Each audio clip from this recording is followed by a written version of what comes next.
জামায়াতের ফলোয়াররা জামায়াতের আমিরকে মানে যারা পেজ চালান তারা যেহেতু তাদের নেতাকে রিড করতে পারেন, এরও একই মানসিকতার, তারা এটা দিয়ে একটা ব্লান্ডার করে ফেলেছেন। কর্মজীবী নারীদের বিষয়ে একটি পোস্ট নিয়ে সরগোল, এক্স অ্যাকাউন্ট হ্যাকের বিষয় আছে। মানে এবার নির্বাচনে খুব বেশি এই যে নারী এবং মুক্তিযুদ্ধ কেন আলোচনা আছে? নির্বাচনে কথার উত্তেজনা আছে, আর একটা হচ্ছে গিয়ে বাজে কথা নিয়ে পরে উত্তেজনা সৃষ্টি, এই দুটা জিনিসই আছে।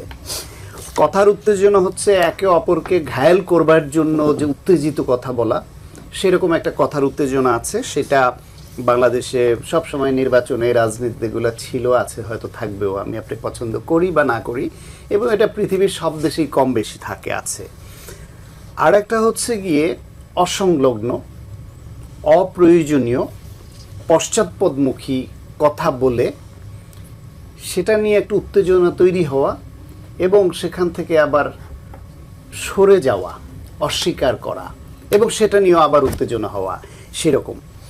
আজকে আপনার এখানে আসার আগে জামায়াতের আমিরের একটা বক্তব্য শুনতে আসছিলাম। চট্টগ্রামে অলি আহমেদ ছাতা মার্কা বোধহয় এলডিপি ওকে আছে, কিন্তু তাদের মার্কা তো ছাতা মার্কা। এই ছাতা মার্কা তার হাতে তুলে দিয়ে উনি সব জায়গায় জোটের শরিকদের অন্যদের তো মুরব্বী হিসেবে, উনি জোটের মুরব্বী না, তো জোটের মুরব্বী তার ছোট ভাই যারা আছে বয়সে ছোট বড় যাই হোক, দল হিসেবে ছোট ভাইদের হাতে মার্কাটা তুলে দেন এবং তাদের জন্য একটু দোয়া দুরুদ পড়ে দেন। সেই হিসেবে ছাতা মার্কাটা অলি আহমেদের হাতে তুলে দিলেন এবং সেইখানে বক্তব্যে তিনি বললেন যে আপনাদের এইখানের, আপনাদের কৃতি সন্তান এই মাটির, তিনি মুক্তিযুদ্ধের সময় তিনি প্রথম বললেন উই রিভোল্ট। জামাত হলো একটা রাজাকারের দল, আলবদর আল শামসের দল, গণহত্যা গণধর্ষণের অভিযুক্ত একটা দল। তারা মুক্তিযুদ্ধের পক্ষের এই বয়ানটা অপ্রয়োজনীয়ভাবে দিতে যায় কেন? না দিলে কোনো ক্ষতি ছিল বলেন তো? না দিলে তো এই মিথ্যা বলার অভিযোগটা আজকে আসে না। উই রিভোল্ট জিয়াউর রহমানের বলা উক্তি। প্রথম মধ্যরাতে অস্ত্র উঁচিয়ে গুলি করে প্রথম জিয়াউর রহমান বলছেন উই রিভোল্ট, এবং এর মাধ্যমেই পাকিস্তানি বাহিনীর বিরুদ্ধে একটা রিভোল্ট বা বিদ্রোহ শুরু হয়। এটা একেবারে শতসিদ্ধ প্রমাণিত সত্য। সেই সত্যের বিপরীতে দাঁড়িয়ে জামায়াতের আমির বলছেন, অলি আহমেদ বলছে উই রিভোল্ট। আমার ধারণা অলি আহমেদ লজ্জিত হয়েছে এটা শুনে, উনি কিছু বলেন নাই তখন। এখন জামায়াতের আমিরের এই বক্তব্যের সঙ্গে অলি আহমেদ যে জিয়াউর রহমান উই রিভোল্ট বলছে, জিয়াউর রহমান স্বাধীনতার ঘোষণা দিয়েছে, এই রিলেটেড তার যে ইন্টারভিউ আছে সেগুলো জুড়ে দিয়ে এখন সব জায়গায় যাচ্ছে সোশ্যাল মিডিয়ায়। তো এই ভদ্রলোকের বা তার জোটের বা তার দলের কি উপকারটা হলো না অপকার হলো তিনি বুঝতে পারেন? আসলে এই রাজনীতির মাঠে এখন নির্বাচনে তারা একটার পর একটা ধাক্কা খেয়ে হারিয়ে ফেলছেন। জামায়াত ইসলাম কিন্তু অনেকখানি এগিয়েছে রাজনীতিতে, জনসমর্থন, এটা বোঝা যায়। কিন্তু আমার ধারণা তারা এই খেয়ে হারিয়ে ফেলে একটার পর একটা ব্লান্ডার করবে এবং যত নির্বাচনের দিন ঘনিয়ে আসবে তারা যতটুকু সমর্থন পাবে বলে প্রত্যাশিত ছিল অনেকের কাছে, সেটা ডে বাই ডে কমতে থাকবে তাদের এই অসংলগ্ন কথা আচরণের কারণে। নারীদের নিয়ে প্রথম কথা হলো না, আর আল জাজিরার যে ইন্টারভিউটা, সেই ইন্টারভিউটাও নারীর প্রগতিশীলতা, নারীর যে এগিয়ে যাওয়া, তার যে স্বাধীনতা এবং নারীর যে অধিকার, তার সঙ্গে সামঞ্জস্যপূর্ণ না। তারা ধর্মীয় রাজনীতি করেন, তাদের দৃষ্টিভঙ্গিতে সেটা করেছেন, মানলাম।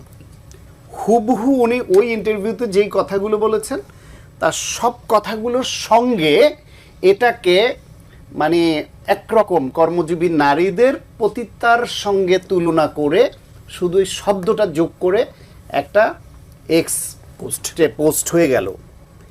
সেটা নিয়ে যখন বিতর্ক হলো, তারপরে আমার ধারণা এই যে বড় বড় নেতারা তাদের যে এই যে এক্স বলেন, ফেসবুক পেজ বলেন বা সোশ্যাল মিডিয়া ডিল করে, এটা নিজে তো করেন না, এত সময় তো এদের নাই, একটা টিম থাকে।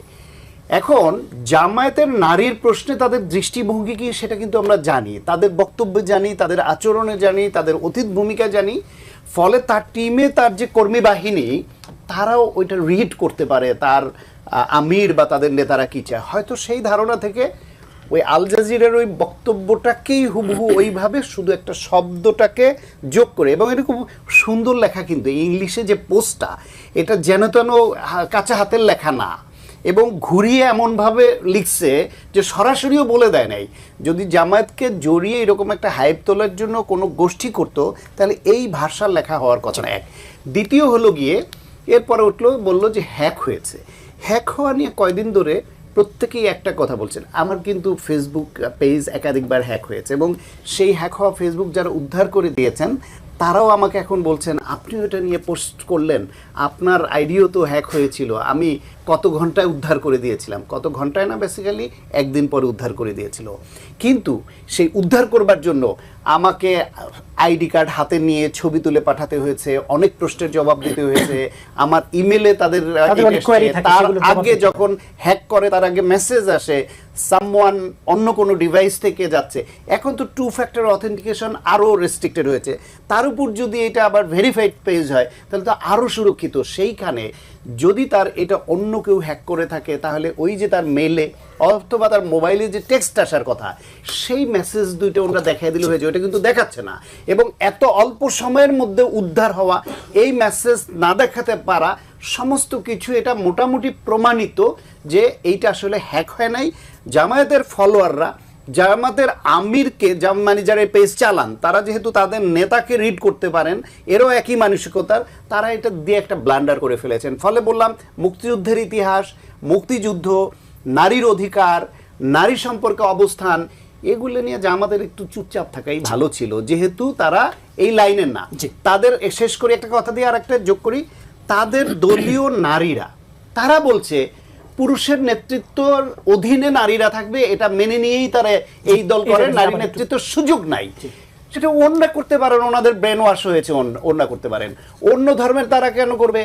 কর্মজীবী বিভিন্ন নারী যারা স্বাধীনতা চায় এবং এই যুগে নারী স্বাধীনতা যারা চর্চা করে তারা তো ওনাদের এই ধারণায় আসবে না। তাহলে 51% নারীর দেশে জামাত কত শতাংশ ভোট হারালো আর নিজেদেরকে কতটা তারা অধঃপতন করলো, সেই হিসাবটা তো ইলেকশনে পাওয়া